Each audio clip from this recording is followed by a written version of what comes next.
মুনাফিক পুরুষ ও মুনাফিক নারী এরা স্বভাব চরিত্রে একে অপরের মতোই। তারা উভয়ই মানুষদের অসৎ কাজের আদেশ দেয় ও সৎ কাজ থেকে বিরত রাখে এবং আল্লাহ তাআলার পথে খরচ করা থেকে উভয়ই নিজেদের হাত বন্ধ করে রাখে। তারা যেমনি এই দুনিয়ায় আল্লাহ তাআলাকে ভুলে গেছে, আল্লাহ তাআলাও তেমনি আখিরাতে তাদের ভুলে যাবেন। অবশ্য মুনাফিকরা সবাই পাপিষ্ঠ। আল্লাহ তাআলা এই মুনাফিক পুরুষ ও মুনাফিক নারী এবং কাফেরদের জাহান্নামের ভয়াবহ আগুনের প্রতিশ্রুতি দিয়েছেন, যেখানে তারা চিরকাল ধরে জ্বলতে থাকবে। জাহান্নামের এই আগুন হবে তাদের জন্য যথেষ্ট। তাদের উপর আল্লাহ তাআলার গজব নাজিল হোক। ওদের জন্য রয়েছে এক চিরস্থায়ী আযাব। তোমরা ঠিক তাদেরই মতো যারা তোমাদের আগে এখানে প্রতিষ্ঠিত ছিল। তারা শক্তিতে ছিল তোমাদের চাইতে প্রবল, ধন সম্পদ, সন্তান সন্ততি তাদের তোমাদের চাইতে ছিল বেশি। দুনিয়ার যে ভোগ বিলাস তাদের ভাগে ছিল তা তারা ভোগ করে গেছে। অতঃপর তোমাদের ভাগে যা আছে তোমরা তা ভোগ করে একদিন চলে যাবে। যেমনি করে তোমাদের আগের লোকেরা তাদের যে পরিমাণ ভোগ করা ছিল তা শেষ করে চলে গেছে। তারা যেমন অনর্থক কাজকর্মে ডুবে থাকত, তোমরাও তেমনি অর্থহীন কথাবার্তায় ডুবে আছো। এরা হচ্ছে সেসব লোক দুনিয়া আখেরাতে যাদের কর্মফল বিনষ্ট হয়ে গেছে। আর সত্যিকার অর্থে এরাই হচ্ছে নিদারুণভাবে ক্ষতিগ্রস্ত। এদের কাছে কি আগের লোকদের খবর পৌঁছেনি?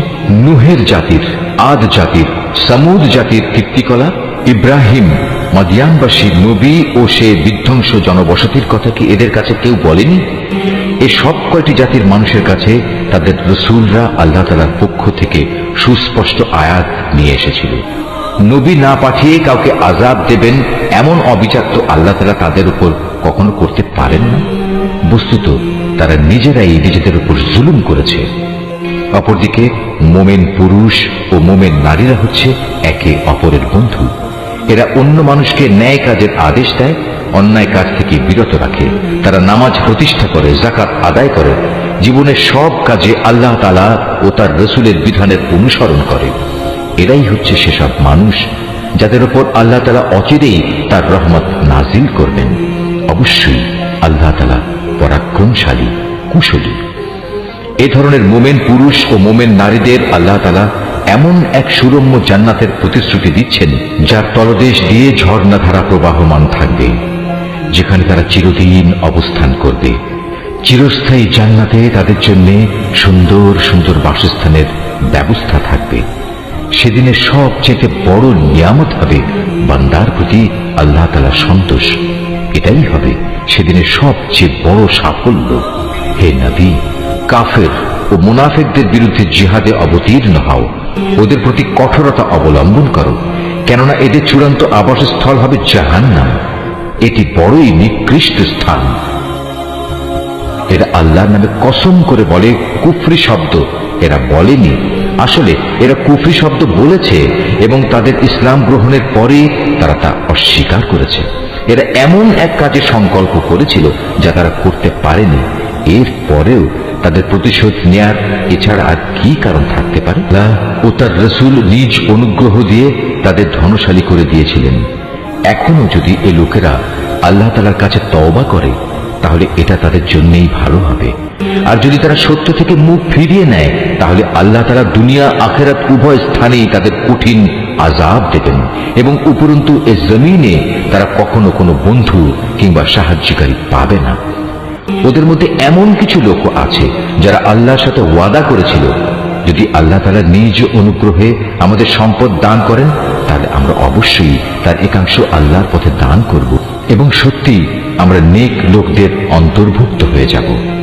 অতঃপর যখন আল্লাহ তাআলা নিজ অনুগ্রহের ভান্ডার থেকে তাদের ধন সম্পদ দান করলেন, তখন তারা দানের বদলে কার্পণ্য করতে শুরু করল এবং আল্লাহ তাআলাকে দেয়া ওয়াদা থেকে তার গোঁড়ামির সাথেই ফিরে এলো।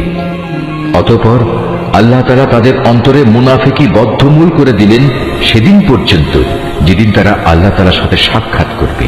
এটা এ কারণে এরা আল্লাহ তাআলার কাছে যে ওয়াদা করেছিল তা ভঙ্গ করেছে। আসলেই এরা ছিল ভয়ানক মিথ্যাবাদী। এই লোকেরা কি একথা জানতো না? তাদের সব গোপন কথা ও সব ছলা পরামর্শ সম্পর্কে আল্লাহ তাআলা জানেন এবং যা কিছু অদৃশ্য অদেখা আল্লাহ তাআলা সে সম্পর্কেও বিশেষভাবে অবহিত।